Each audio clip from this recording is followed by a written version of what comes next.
you. Members of the City Council, please attend a call meeting of the City Council to be held in the 6th floor conference room, 801 Crawford Street, 5 p.m., Tuesday, May 28, 2013, for the purpose of a public work session. In addition, you may consider a motion to go into closed meeting by order of the mayor. Mr. Cherry? Here. Mr. Edmonds? Mr. Meeks? Mr. Moody? Here. Ms. Simmons? Here. Ms. Randall? Mayor Wright? Here. Council members, just for your information, Ms. Randall did call and she's under the weather, so she won't be here this evening. Correct. Mr. Rowe? Thank you, Deborah. Ladies and gentlemen, I'm so proud that we have Congressman Bobby Scott with us. Bobby's a real pro. As you know, he's been in Congress for more than 2 decades, and it's really great that he's taken time out of his busy schedule to come and meet with us and tell us about what's happening in Washington, what may affect us. And so without further ado, thank you, sir, for being here. Well, thank you. Thank you. It's certainly a pleasure to be with you, Mr. Mayor, members of council. I was asked just to give a legislative update about what's going on in Washington, and as you can expect, it's not a lot of good news in it. And one of the problems, of course, is the budget. We decided on January 1st to do the popular thing and extend tax cuts at the cost of $3.9 trillion. And so everything that will be happening since then will be kind of under that umbrella in terms of priorities. Let me just go through some of the things that we're going to be considering. One is actually might help, and that's the Marketplace Fairness Act, which basically helps collect the tax that is presently owed when you order something over the internet and have it shipped to your home. If you order it from an out-of-state vendor, they don't have to collect Virginia sales tax. So what you're supposed to do is when you filed your Virginia income tax return, you're supposed to add up all of that internet sales and pay your tax. It's Supposed to. I'm sure a lot of people do that. as you might expect, it's not a very efficient way to collect a tax. And what the Marketplace what happens is somebody in North Carolina ships you something, it's essentially tax-free. If you go to Best Buy or Borders or something and pick it up, you have to pay the sales tax. So it's an unfair advantage to the local vendors. The idea is that all internet vendors should collect the sales tax and remit it.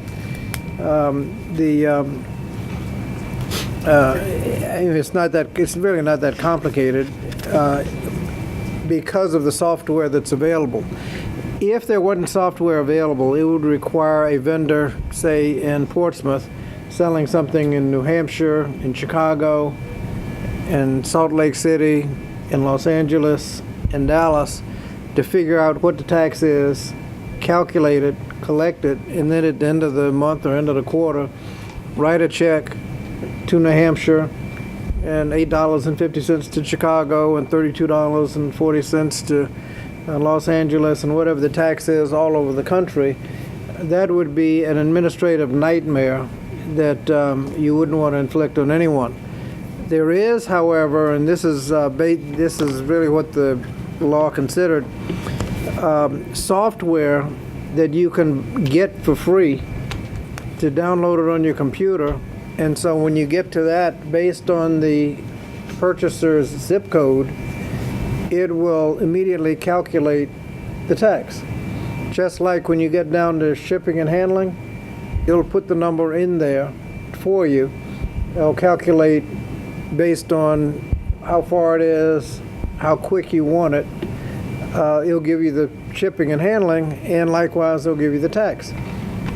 You will write one check to the service, and they will divvy up all the checks all over the country, every different state and localities. So there's really no administrative concern at all. In spite of that, there's an exemption for any internet seller selling less than $1 million in sales. Excuse me. Anything less than $1 million in sales was exempt from having to do this. That's expected to raise a lot of money, so much so that the governor's transportation plan, I think about 1/3 of it is based on the passage of this bill. The Senate passed it, and the expectation is Senate passed it about 2-1. Expectation is it'll have more trouble in the House, but it is expected to pass, I think, because so many states are just drooling over the money, and have advised their legislators that they need it. Certainly in Virginia, you certainly need it. One of the things that we're going to see as a direct result of passing the tax cut is the fact that for some reason, when we passed the $3.9 trillion tax cut, we did not do anything to deal with the $1.2 trillion sequester. And so the across-the-board cuts, and that just astounded me. I mean, whatever. So all of those cuts will be kicking in. This area is very much reliant on the Department of Defense, and Secretary of Defense Hagel has announced the Department of Defense will furlough about 90% of the civilian workforce for 9 days, starting in July. It's not as bad as it started out, but certainly it's going to affect everybody's ability to make their mortgage payments and everything else. But it certainly, after you've paid the mortgage and everything else, those days will really account for your discretionary spending. So you can count on a little less sales tax coming in. The Coast Guard will see a 25% reduction in training and drug interdiction patrols. I don't know how that translates into Portsmouth, but other things like the Center for Disease Control, Head Start will lose students. Impact Aid will be adversely affected. Small businesses will be having trouble getting subsidized loans through the SBA, and so on and so forth through the entire budget. Now, the problem with the $1.2 trillion across the board mindless cuts is that if you actually tried to surgically, intelligently cut the budget by $1.2 trillion, you can't do it. I mean, the cuts are just too bad, and nobody would want to be associated with cuts of that magnitude, because you virtually have to go into Social Security and Medicare to get those kinds of cuts. So those who have been trying to reduce the size of government for decades and never been able to get around to it, because when you reduce the size of government, you're cutting things nobody wants to cut, have finally figured out that an across-the-board mindless cuts is a way to get $1.2 trillion out of government spending, and it wasn't my fault. You know, they can say, we tell the Head Start program, I wrote a letter to the president, don't, offset the Head Start cuts. We gave flexibility to the air traffic controllers to cover that. All that means is the Airport Improvement Fund next year won't be able to improve any airports because we spent the money on air traffic controllers. There's really no intelligent way to do that. But you can cut $1.2 trillion and not have the political problem of explaining to somebody what happened to their budget, because you have, we did about a sequester. I told them to do it I was for your program, but it's just those other wasteful spending that we're trying to cut. So the idea that we can, without any revenues, fix it, I think is extremely unlikely. Those that have been trying to cut the government finally got the cuts, and they're not going to give those back. They're also not going to come up with any revenues. And so my suggestion is to just kind of settle in and accept the sequester's reality. The air traffic controllers was fixed with flexibility. It may have fixed that a little bit, but as I said, you're getting Rob and Peter to pay Paul. We may do that in some other areas, but overall it's going to be $1.2 trillion in cuts. So the only way you can really do it is with new revenues, and I think the Republicans in the House aren't going for that. The only thing they talk about tax reform, they usually talk in terms of tax reform to simplify the tax code is revenue neutral. The Republican budget had a $5.7 trillion reduction in taxes by reducing the top marginal tax rate down to 25%, somewhere in the 30s, down to 25%, which would save all the millionaires a lot of money. And then they said it's going to be revenue neutral. You can't find whining to high heaven about something 10% that big. So the idea that they'd be able to find $5.7 trillion in offsets is at best unlikely. But all of the discussion on tax reform is revenue neutral. So that when you come up with new revenue, all you do is cut somebody's taxes. And so you still haven't dealt with fixing the sequester. Meeks, how are you? How you doing? Good. One area that has we've been able to help localities in the past, but not for the last 4 or 5 years, is in the area of earmarks, where congressmen can just designate out of certain spending, set aside a little bit for their area. I mean, if you have $200 million for Boys and Girls Clubs, you could allocate $1 million of it to come to the Portsmouth Boys and Girls Club. Cutting out earmarks, therefore, didn't save any money. Just means the congressman can't designate, but the same $200 million is there to be spent. The executive branch gets to spend it all. And so when you start talking to them, they didn't amount to a whole lot anyway. But eliminating earmarks does not save money. It just means that members of Congress can't spend it. It has to go through the executive branch.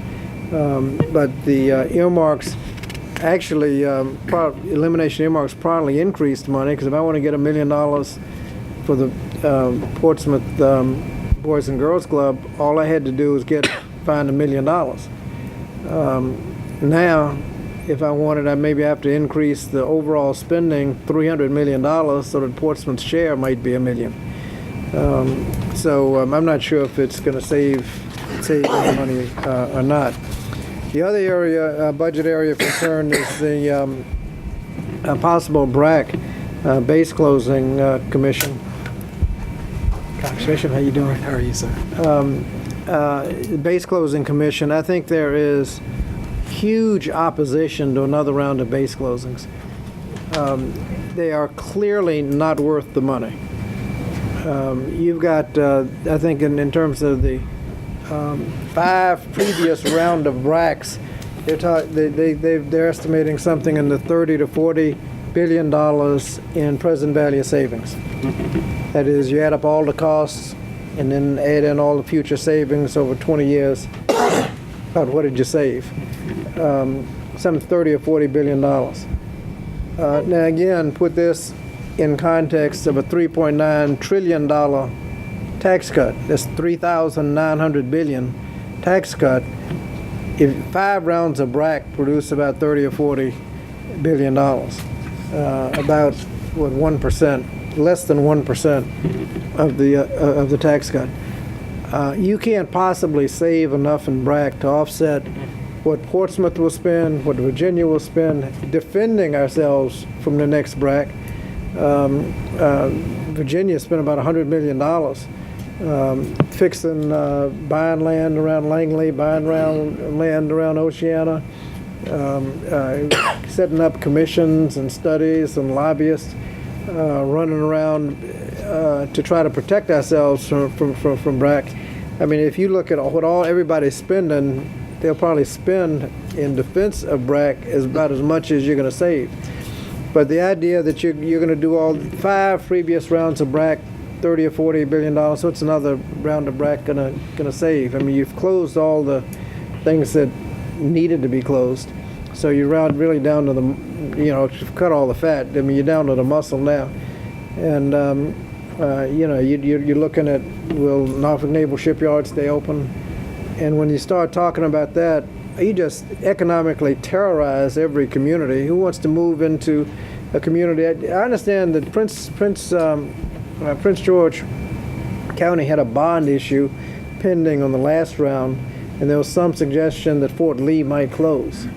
But their lawyer said that they had to put the possible closure of Fort Lee into their bond issue, which would increase their interest rate because it would jeopardize their ability to pay the loan. It affects the ability to pay the loan. And so they had to wait for BRAC to end. Fort Lee wasn't closed, and then they went through. But I mean, this is the kind of stuff that closing a military base in an area has a huge economic impact. Now, we got so many in this area that when they closed Fort Monroe, I was on a little committee to ascertain the economic damage that would do to the community. And the conclusion of the experts was that, by the time you've developed a property and spread out half the people end up at Fort Eustis anyway, and the rest in Fort Lee, by the time the dust settles, it wasn't that much to worry about. I mean, so we got a lot of assets here, but when you start targeting them, what Oceana would do to Virginia Beach, what Norfolk Naval Shipyard would do to Portsmouth, what Langley Air Force Base would do to Hampton, you just don't need that kind of aggravation. So the administration has asked for 2 rounds of BRAC, and I'm not aware of any member of Congress who is willing to introduce the bill. So, Well, as you know, or you may not know, Congressman, the state's already gearing up for that. We've put together a commission. I'm supposed to be meeting with the other mayors, with Admiral Harvey, who is working with Terry Suit, and there's already a major concern with the mayor of Virginia Beach, the mayor of Chesapeake. And you have to, and you got to do stuff like Oceana just came on the list at the last minute for consideration out of the blue. That's the concern that Mayor Sessoms has, is it popped up. And one of the concerns was land property development within the crash zone. And so they've been buying up property right and left, as they have in Hampton in the Langley, near the Langley crash zone, so that they don't use that as an excuse. Another concern we had was the off-site practice landing fields. People in Sussex didn't want it because you get all the noise and none of the jobs. I mean, who wants that in your county? I think they eventually set up shop in the Eastern Shore somewhere, so that is not a factor anymore. But I mean, you just can't. You have to make the investments, and you have to look at what your assets are and what you've got, and it's just not easy. One of the other issues is immigration reform. It looks like the present system is just ridiculous. We've got tough laws that are not enforced. If you enforce the laws, you'd wreak economic havoc everywhere. I mean, I think Jay Leno cracked a joke that I think really put it in perspective. He said, you got good news and bad news about immigration. Good news is they're going to crack down on illegal immigration all over California.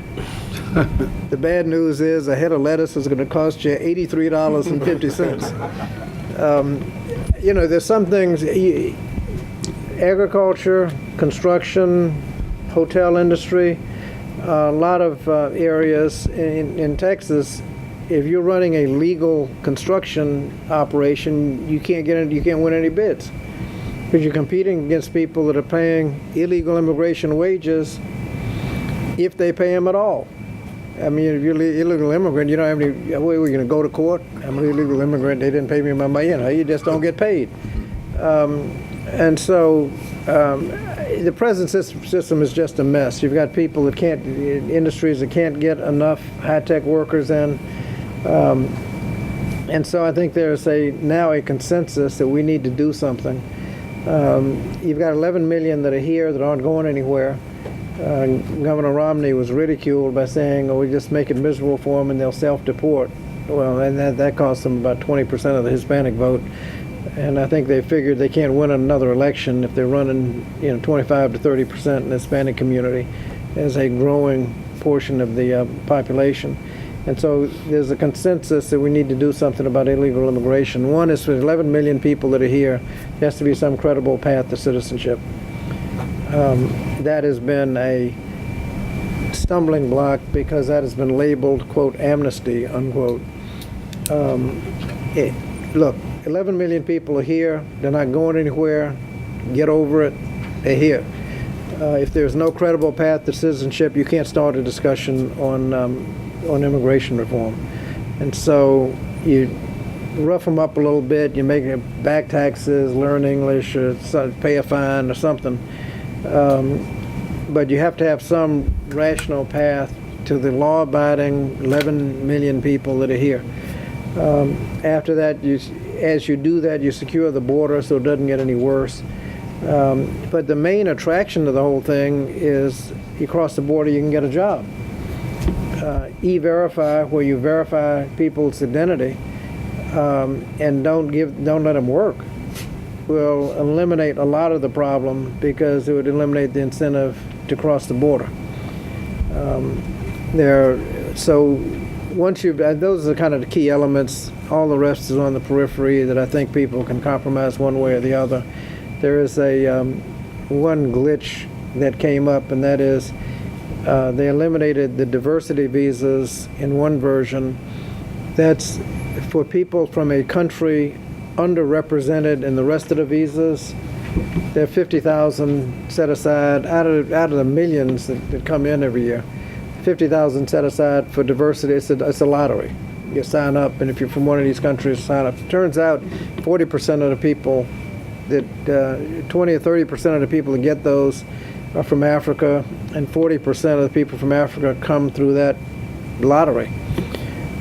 So that eliminating that has caused a little confusion. I think they haven't reinstated it, but they're working on it, and assuming that's worked out, I think there's an excellent chance that the Senate coalition will stick together, and the House hopefully will go along with the Senate, essentially the Senate product. But that's going to be That's going to be interesting because the present system is totally unworkable. Switching subjects, Newtown, Connecticut. That can happen anywhere. It can happen. If it can happen in suburban Connecticut, it can happen in Portsmouth, Virginia. And what you do about guns generally or school shootings specifically. I was appointed to a task force, House task force, to deal with it, and we came up with several recommendations: restore the assault weapons ban, limit the size of magazines to 10 bullets per magazine. And a lot of the shootings, when the shooter switched magazines, that was an opportunity to intervene, and until they ran through the entire magazine, you couldn't do it. There's nothing you can do. And so that's, and in fact, the magazine size, for a lot of people, if you had to choose, they'd choose the magazine rather than the assault weapon, because however you define the assault weapon, you can get around it. And a lot of these shootings have been people with essentially a handgun with a huge magazine. So that's those two issues. Then the background checks, universal background checks, close the gun show loophole, and other that's not the only loophole. 40, 50, 60% of gun sales without the background check because of gun shows, personal sales, internet, and everything else. Some kind of universal background check so the wrong people aren't getting guns. Strengthen the laws against straw purchases. If I can pass a background check, I go get the gun and then give it to my friend, possibly for a fee, because he can't pass his background check. Those straw purchases are really not pursued as a criminal offense now because it's a paperwork violation, not a real crime. Those are some of the gun-specific things. Two other areas, mental health services. If you got people wandering around in your community with severe mental health problems, you're asking for trouble if they're not addressed. Just more money for mental health. Obamacare will help that because there's what's called mental health parity in the law, and by next year, people with insurance policies, most will have mental health coverage. So there should not be a problem with people accessing mental health. And finally, crime prevention generally. If we invested more in our children before they got in trouble than waiting for them after. I know a couple of years ago you had a drug bust or something in Portsmouth, but a ringleader, gang leaders got two of them. One of them got 50 years, the other one got 35 years. Well, if you multiply that by 30,000 a year, you spend $1.5 million on one and $1 million on another. I mean, you're struggling to find some money for the Boys and Girls Clubs, and you just spend $2.5 million. I mean, spend $1 million locking them up. Have some money left over for something else. I don't know whose idea it was, but with all the mandatory minimums and everything else, we spend more locking up people in the United States than any country on earth by far. Proportion of our population, it's off the chart. 10 times the international average. More than the Pew Research Center says anything over 500 per 100,000 is actually counterproductive. That you're locking up so many people, you're wasting so much money, you're messing up so many families, you got so many people with criminal records, that you're actually adding to crime if you're locking up more than 500 per 100,000. Now, you need some jails for the serious ones. That's what the first 350 are for. 350 to 500 diminishing returns, over 500 counterproductive. National average about 700 and some per 100,000. Some communities lock up minorities at the rate of 4,000 per 100,000. I mean, you're just wasting money. I mean, you can do better than that. If you put it in prevention, early intervention, that would be a lot better use of the money. The Children's Defense Fund calls the prison system the cradle to prison pipeline, because so many young black boys are on the way to prison the day they're born. That you could spend, if you spent some of the money creating a cradle to college and career pipeline, it would actually be a lot cheaper. Finally, let me just say a word about health care. As I mentioned in passing, Obamacare kicks in on January 1st. Giving everyone, all Americans, the opportunity to buy affordable health care. The significant portion of this plan is Medicaid expansion. Anybody for a family of four, much under $25,000, gets a Medicaid card. Over that, you pay between 0 and about 10%. At 90-something, it keeps changing. 4 times the poverty rate. It was $88,000 when he passed it, and it's about $92,000 now. Up to that, you pay no more than 10% of your income towards health care, on sliding up to 10%. A family policy today costs about $13,000 to $15,000. So that for anybody making less than $88,000, it's a whole lot more affordable now than it was. Part of the plan is, since about 85% of the people who have insurance get it from their employer, employers are required to provide health care, and then 90-some% already do it.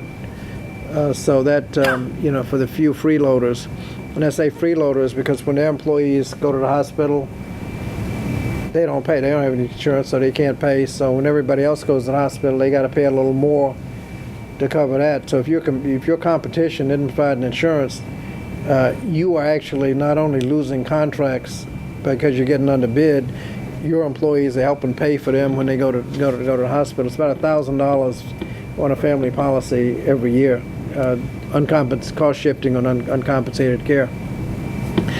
The governor has said he's not going to accept the Medicaid expansion, which is 100% the first year and 90% after that. the guy at Bon Secours told me that failure to accept Medicaid will cost their corporation about $32 million a year. You cannot make any economic case against accepting Medicaid. First of all, we've all paid our taxes. We're entitled to it. So for 3 years it's free, 10 years, if after that it's 90% federal. The sales and income tax generated from all that expenditure would come close to just paying the 10%. But there's another little hidden trick in this. That is, health department, a lot of you provide services for people if they can't pay. Health department just provides the service. You go to MCV hospital, can't pay. That's on the state dime. All of a sudden, people have Medicaid cards and can pay. Community Services Board, if they pay, can pay for the mental health services that people are now getting without a payment. They counted it all up over 8 years. After you paid your 10%, the state would have hauled in from the federal government $555 million more in 8 years than if they had not accepted Medicaid. So they make a profit on the deal because they pull down more federal money into the state coffers, to say nothing about the 400,000 people who'll get insurance. But the state coffers will be $555 million better off after you accept Medicaid than they are before. The hospitals are mad because part of the deal in the healthcare negotiations was hospitals, you'll accept a little lower reimbursement on the Medicare and Medicaid because there's no cost shifting for indigent care. Everybody's paying insurance, and so they accepted lower reimbursement. And now people don't get a Medicaid card, they're still going to have the indigent care.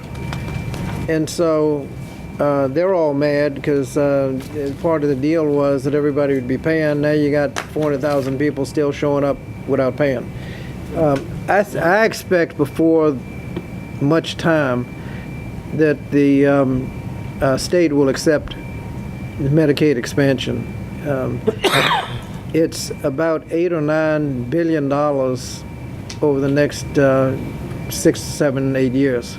I mean, it's in billions of dollars coming into the state. And if you're doing an economic development, having that much money come in would obviously be a huge deal.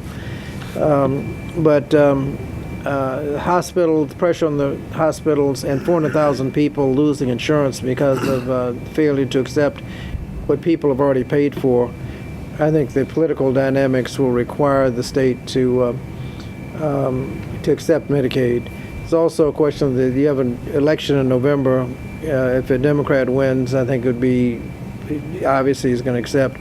The Republican would have another decision. If Cuccinelli would have a decision to make. I thought Governor McDonnell originally told the Democrats that he would entertain that. He would entertain it. They have put a committee together that, no, I can't find anybody that knows what power they have, but it seems like they have the power to recommend accepting. So everybody can say, well, they wouldn't have accepted it, and I don't know what the committee was doing, but they can get the money without the political pushback. I'm not sure. But there's still time to do that? You've got till January 1st. Well, you can do it. If you sign up late, you start getting it then. Okay. So if you July of next year, you just missed 6 months worth of payments. There's no other than you don't get you've wasted that much time. There's no penalty other than that for signing up late. The other things would budget things like education, community development block grants, community services block grant, and all that. Just count on the sequester, chopping off 5 or 10%. I don't know, when we're going to try to redo No Child Left Behind one of these days. And the appropriation for that will be hit by the sequester. So that's where we are so far. So I'll be delighted to hear comments and recommendations. Let me ask you, from a broader sense, is there an equivalent group in the House similar to this Gang of Six? Senator Warner was here a few weeks ago talking to some of us about this new infrastructure bank that they're trying to push with trying to promote that from a business perspective. And he claims that group or Gang of Six now, he's up to about 20 or 30 on the Senate side. And I read in the paper today that you're working with one of your Republican colleagues on an issue. Is there much of that in the House, or is there any movement at all with trying to come together to try to find some common ground? The issue you mentioned was the Judiciary Committee set up a special task force, 6-month task force, to deal with the issue of over-federalization of crime. I mean, why is there a federal carjacking statute? If you're sitting at a stoplight and somebody opens your door and sticks a gun in your face, you get out, they run away with your car. Are you going to call the FBI? No, you're going to call the local police. I mean, that's a local crime. And there are other. So you have overcriminalization. You also have a lack of what's called mens rea, which is criminal intent, which is traditionally an element of the crime. You intended to commit the crime, you did it. There are crimes that people are getting busted for that they were listed in the paper where people did not know, in fact, they were committing a crime. And some of them are going to jail. One of the guys testified in a committee.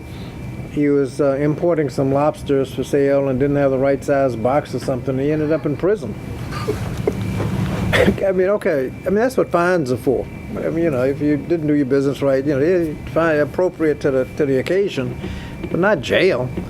And so we're going to look into the issue of over federalization, mandatory minimums, which frequently require the imposition of sentences that violate common sense, will be one of the issues.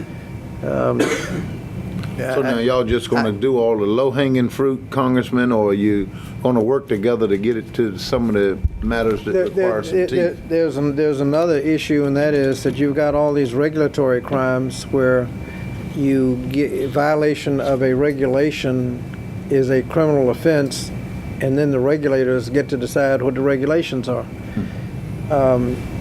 Well, one of the things we're trying to do is get all the criminal offenses into Title 18 of the U.S. Code, so at least you know where they are. And you got criminal codes spread out all over the place. The overcriminalization push is coming from all sides. The Heritage Foundation, very conservative group, National Association of Criminal Defense Lawyers, and ACLU on the other side. I mean, you've got a lot of people saying this has just gotten out of hand and we need to do something. Chairman Sensenbrenner is chair of the crime subcommittee. I'm the ranking Democrat. Chairman Sensenbrenner is a very thoughtful, meticulous, hard-working congressman. So I've warned all the Democratic members of the committee that this is a working committee. So don't accept the appointment if you're not ready to work. So I expect a lot of work to go in and come up with a good product. But you know, the partisanship is bad. There's no Gang of Six or five. There's a book that Norm Ornstein and Thomas Mann wrote. Now, the two of those have been working together, one liberal, one conservative, and been working together for about 35, 40, 50 years. They are the recognized experts on the history and the workings of Congress. And they wrote a book about 6 years ago called The Broken Branch, talking about how bad Congress was. And last year they wrote a follow-up book, the title of which tells you all about it. The title is It's Worse Than It Looks. So anything that comes over to the House is just no telling. I think immigration reform has a good chance. Dealing with over-federalization of crime has a decent chance. Gun control has no chance. Mr. Moody? Along those lines, Congressman, how much of a distraction are these investigations, IRS, Benghazi, that seem to take up the Sunday magazine shows? Are they really a distraction to work being Yeah, done? they are a distraction, and I'm not sure who it helps because it just politically, you got one side doing all investigations with no, I mean, it'd be one thing if they're doing investigations while we were doing the jobs bill.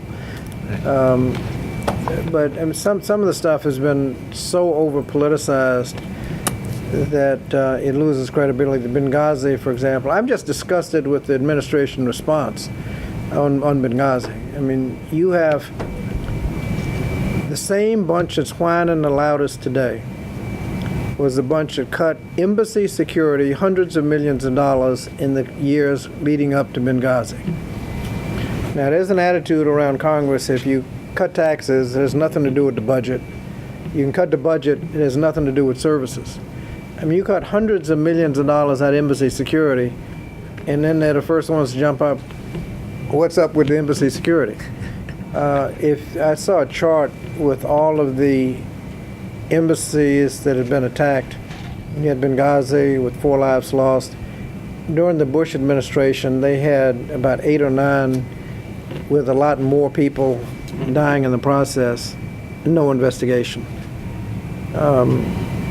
You know, there is a concern about what was happening during it, if the response was right. But you're not even hearing that. All you're hearing about the talking points. Well, I'd like somebody to come to investigate the talking points that who made up the talking points that convinced Congress to cut embassy security hundreds of millions of dollars. Those are the talking points I'd like investigated. But it's been that has been, I think, politicized, and that's not going anywhere. The IRS, everybody is in agreement. There's an allegation that people, for political reasons, were targeted. You can't do that. It's actually, I think, we had the Attorney General just in his annual visit to the Judiciary Committee come up, and I think several of us pointed out and made it clear, and he confirmed, that picking people out and punishing them during the IRS process for political views is a criminal offense. And I also asked in light of the apologies on the part of some IRS officials, I asked the Attorney General whether an apology immunizes you from criminal prosecution. He gave the appropriate one-word answer, no. So, and you've got a criminal investigation going, so that'll take care of itself. If the allegations are true, then they'll take care of itself. Now, there's a whole lot of abuse in these tax-exempt groups playing politics. They need to be investigated. But you just can't investigate one side, you got to investigate them all. If it turns out that all of them were being investigated, then there's no issue.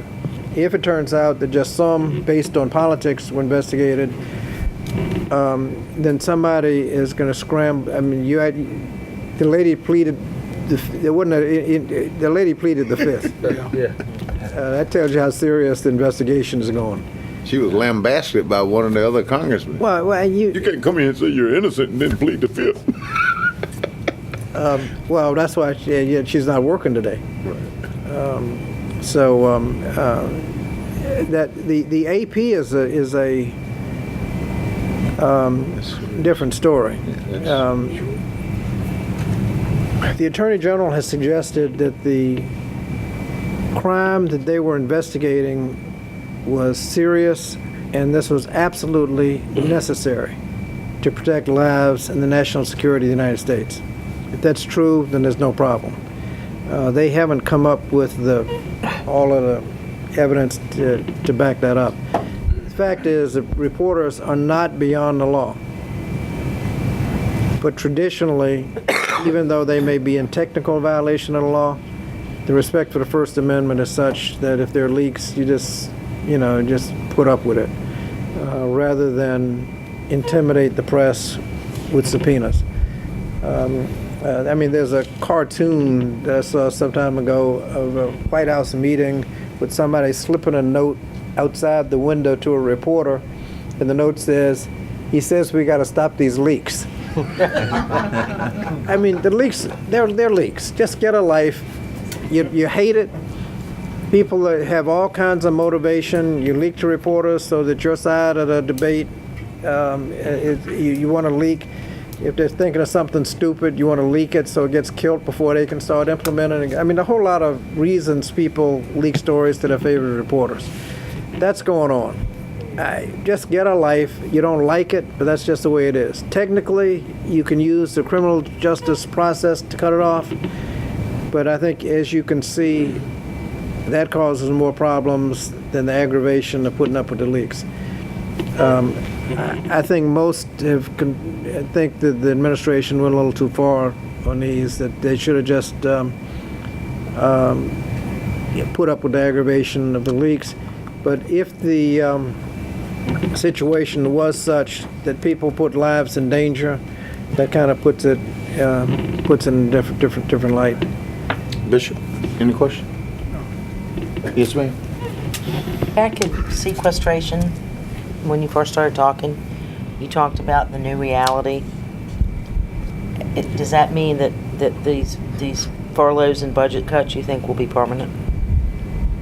Well, like I said, these guys think you can cut the budget and it doesn't have any effect.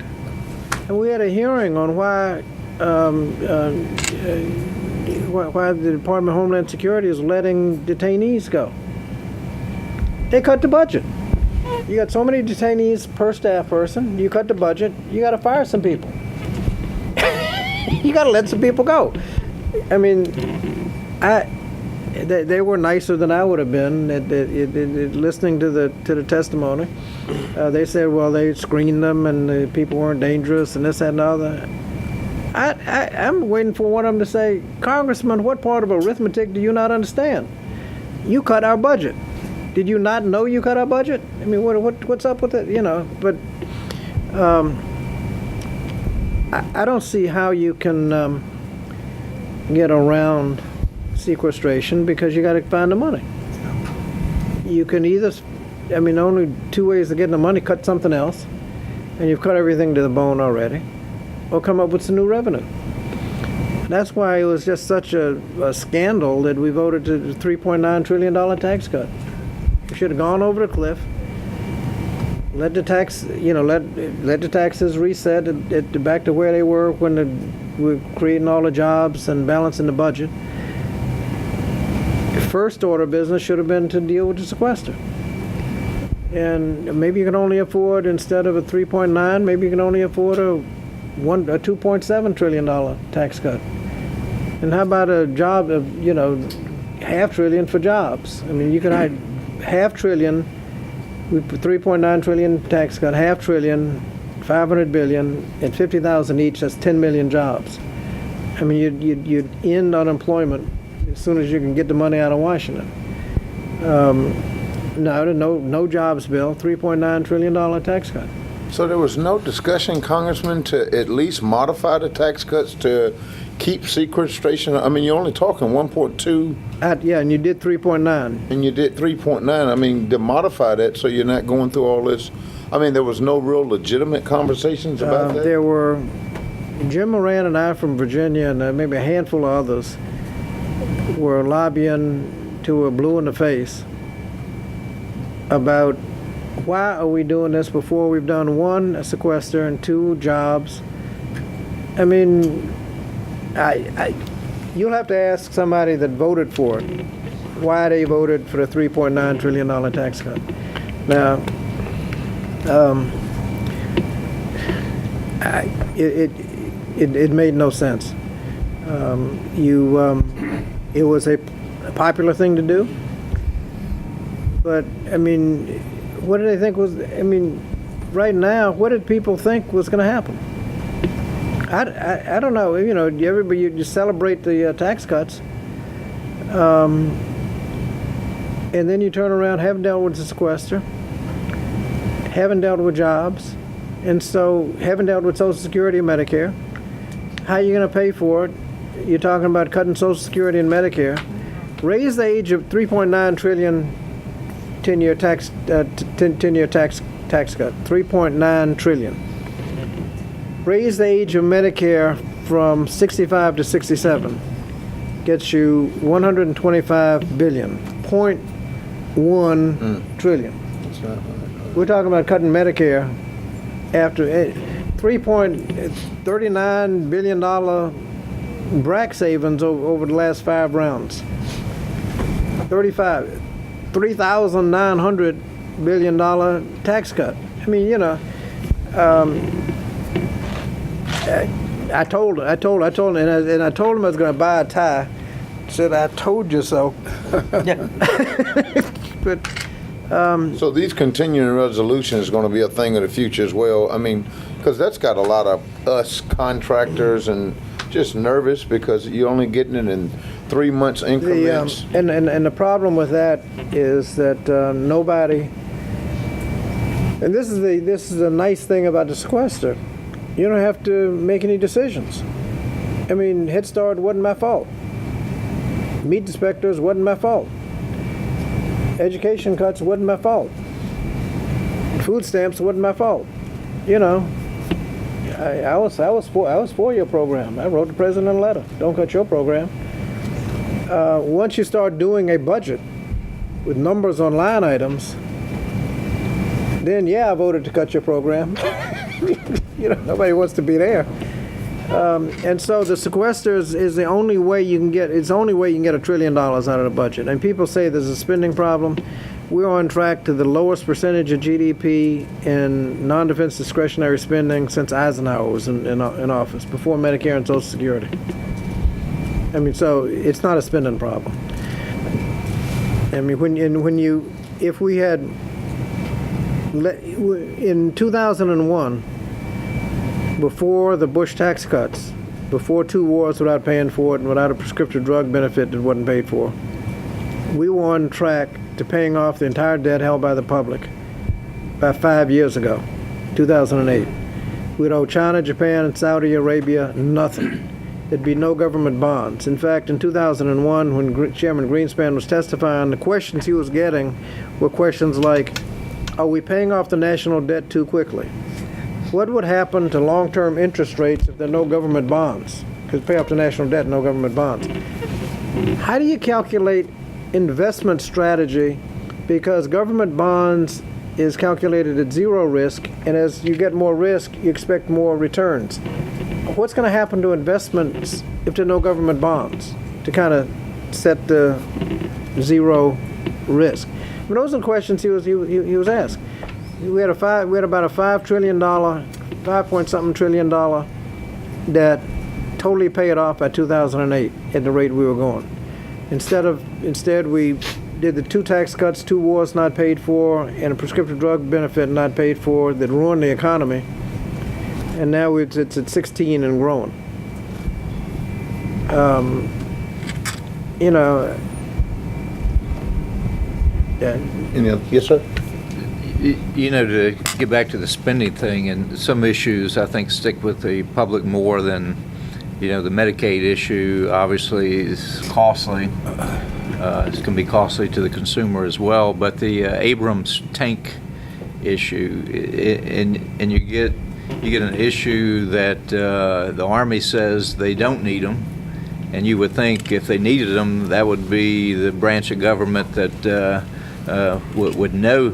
But in spite of that, the Pentagon is pressing ahead. Was it close to $500 million, something like that, to keep it in production? But how does something like that? I mean, how does Congress deal? And I know it's probably somebody's got the tank factory, so they're going to support it. Well, you've answered your own question. Yeah. Well, you know, and you can go through the budget on. If you went through the budget, he said $500 million. It's got to be more than that. if you went through the budget and cut out, and Governor Romney had the opportunity during the debate, what would you cut out? He said Obamacare and Big Bird. Obamacare, there's more taxes in there than spending.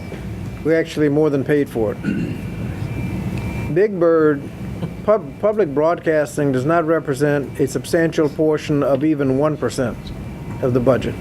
But it killed him politically. But I mean, Big Bird's got pulled. if you look through and tried to cut everything like that, all the waste, fraud, and abuse you can come up with, you could probably come up with a couple of billion. You got $1 trillion in spending. I mean, you know, people ought to be in at least the same order of magnitude. And we're not. If it's 500 million, it's just got to be more than that. I mean, It's probably for one Okay. tank. yeah. But I mean, we don't even discuss when we're talking about the budget. We don't even use numbers. I mean, we don't even. You know, when we extended the tax cut, the discussion was whether it'd be up to 250 or extend them all. Now, if you looked at the arithmetic, if you went up to extend up to 250, you got to go into Medicare and Social Security, or at least the sequester. I mean, you know, you can't afford going up to 250. We ended up going to 450. Okay. How much did it cost to extend the tax cuts, not just to 250, but how much more did it cost to go to 450? Anybody know? I've been looking for that number in print. I haven't been able to find it. I calculated it because you figured out how much it costs to go to 250, then you find out what the final plan works, and well, the difference got to be 250, 450, $200 billion. $200 billion. Now, there was no discussion, let's go to 450 and cut Medicare, pay for it by cutting Medicare 125, and then the cost, and then whacking Social Security with a cost of living reduction, maybe another 100. Or let's eliminate Head Start, or let's eliminate, you know, it was irrelevant. I mean, well, I say 250, you say extend it all, well, let's just go to 450. Okay, well, I mean, that's not how you do a budget. We're going to 450, and here's how we're going to pay for it. These guys on arithmetic don't even understand basic arithmetic. You heard of this 1-to-1, half spending cuts and half revenues, and you keep it at 1-to-1. If you reduce the revenue, the other side gets to reduce the spending cuts. Wrong. No. If you reduce the revenue, you got to increase the spending cuts. They're coming to balance. I mean, these guys don't even know simple arithmetic. I mean, you take that 1-to-1 to its ultimate conclusion. I'm going to give you no spending cuts. You do no tax revenues, and we don't do anything. No, if you're trying to do a $4 trillion deficit reduction, if you get $200 billion, $2 trillion from taxes and $2 trillion from spending cuts, if you reduce the taxes, I got to increase the spending cuts. I mean, they think they can reduce the spending cuts. I mean, it's just these guys, fundamental arithmetic, they don't even talk budgets.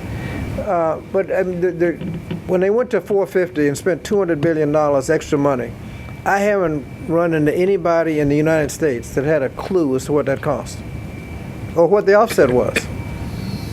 Like, didn't matter. All we did on January 1st was tax cuts. We didn't do anything about the sequester. We didn't do anything about spending cuts. $3.9 trillion addition to the deficit, and that was supposed to be some kind of grand deal, like accomplishment. He didn't have the first dime of deficit reduction. We added to the deficit. Now, we didn't add as much to the deficit as if we extended them all, because it only went up to 450, so there's about $600 billion that people making more than $450,000 had to pay a slightly higher portion of their income and taxes on that portion of their income over $450,000. So that produced some revenue that hadn't been there the year before. But if you'd let them all expire, you would have had $3.9 trillion more in revenue than we got. $1.2 trillion sequester, jobs bill, more education, $2.5 trillion tax cut. I mean, but just let's do the tax cut and worry about it later. That's who I'm dealing with, and it's bipartisan. And Democrats voted for it. About 80%, 80, 85, maybe 90% of the Democrats voted for it. Now the Republicans get no credit for voting against a $3.9 trillion tax cut because their opposition was based on the fact that it wasn't big enough. So that's what we're dealing with. Well, Congressman, we really appreciate you coming out and giving us the rundown. You're right, it is bad news, but immigration is probably the next big thing. Immigration looks good. Implementation of Obamacare is problematic because the Republicans not only are trying to repeal it, but they're cutting funding for the implementation. So they're almost guaranteeing a mess by virtue of the fact there's not enough money to really implement it properly. How about the infrastructure bank that Senator Warner's trying to push on your side, the House side? There've been bills pending for that for at least 6 years. We've got to get this country back to work. We got to get. You got bridges falling in the water.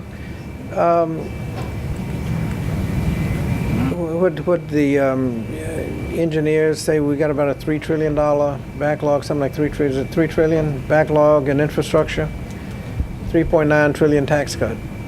That was our priority. That comes before infrastructure. How much you got for infrastructure? I think the president's budget had about $50 billion, and can't get that passed. Thank you, sir. Appreciate it.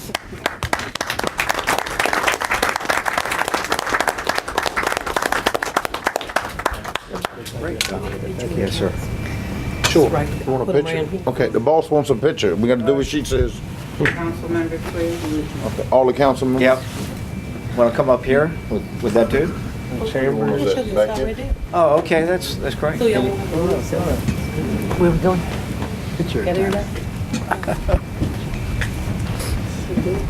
See you. Fine, how are you? Good to see you. You in? Come on in, Bishop. You good? There we go. See, I can stand behind you. Small one. All right, we're gonna do one more. Let's have some smiles, like you heard good news. Okay, say sequestration. All right. Thank you, sir. Good. Thank you, sir. All right, always good to hear you. One late item. News over here. We grew up together. Yes, we did. She's our secret weapon. Threes looking Ladies and gentlemen, we've got one late item. You've got on your agenda an ordinance to amend Chapter 16 of our city code that deals with recycling. Okay. And I wanted to make sure that you're comfortable with the information that I sent you. I sent you about a 3-pager on the status report of recycling. So Dennis is going to give you just very briefly where we are and what this ordinance does. Okay. Very brief. Mayor Wright, Vice Mayor Cherry, members of council. Before you this evening for your consideration will be a ordinance to change Chapter 16 of the city code. And basically, the changes that are being requested are strictly for recycling that will be implemented on or around August the 15th. The ordinance is pretty clear. The first part of that is changing two definitions, or adding two definitions. One is an approved container, and one is the definition of recycling. Then it'll be the third part of that is only talking about, it adds the word recycle so folks can't go in and pick out the aluminum and whatever they want out of the recycle bins. In section 1632, the type of containers that are required, it just speaks about what's approved. It adds two words. It adds recycling and an approved container. In section 1633, it just talks about what's permitted as recyclable materials. It just spells that out. And then the frequencies are changed in section 16-36 because we'll be picking up garbage on a weekly basis, but we'll be picking up recyclables every other week. So it just clarifies that. And then there's a couple of paragraph changes that had to be brought down just because of the addition of the recyclable schedule. Okay. That's pretty much it. Yes, ma'am. Could we maybe ask Dennis to do that again in there, just because, I don't know about y'all, I'm getting calls from people, when are we gonna start this? Sure. Just if it's a Yeah. 2 seconds on, Yeah.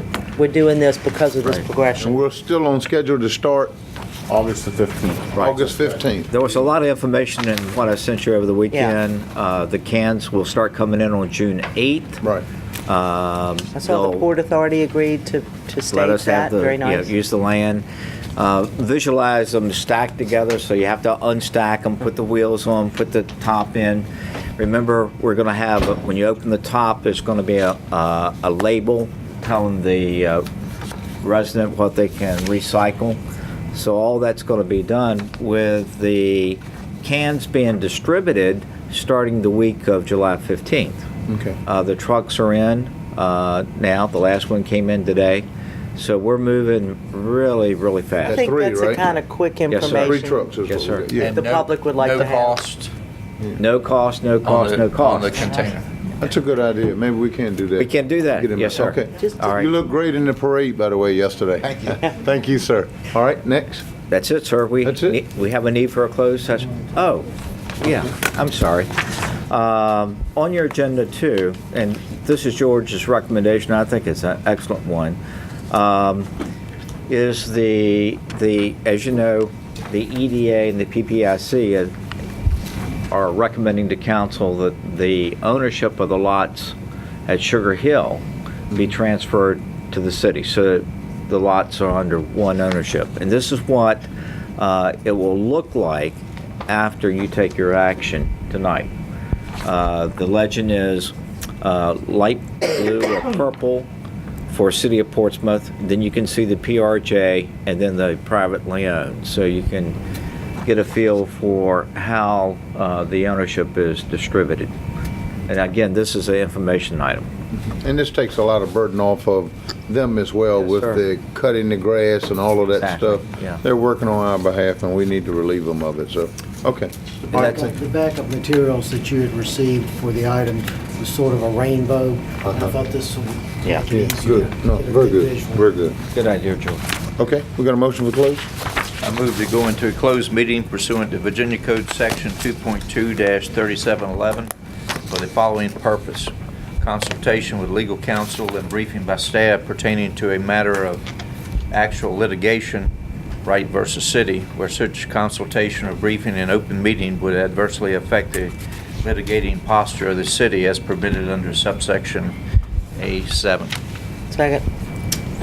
Mr. Cherry? Yes. Mr. Edmonds? Yes. Mr. Meeks? Yes. Mr. Moody? Yes. Ms. Simmons? Yes. Mayor Wright? Yes. We are in closed session. Thank you.